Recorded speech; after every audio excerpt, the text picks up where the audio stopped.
நற்செய்தி வாசகம். என் அன்பில் நிலைத்திருங்கள், உங்கள் மகிழ்ச்சி நிறைவு பெறும்.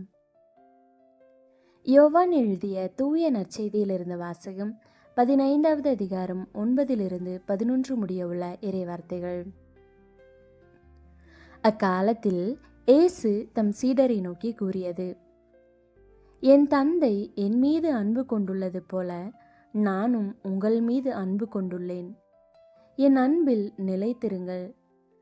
நான் என் தந்தையின் கட்டளைகளை கடைபிடித்து அவரது அன்பில் நிலைத்திருப்பது போல நீங்களும் என் கட்டளைகளை கடைபிடித்தால் என் அன்பில் நிலைத்திருப்பீர்கள். என் மகிழ்ச்சி உங்களுள் இருக்கவும் உங்கள் மகிழ்ச்சி நிறைவு பெறவுமே இவற்றை உங்களிடம் சொன்னேன். ஆண்டவரின் அருள்வாக்கு. கிறிஸ்துவே உமக்கு புகழ்.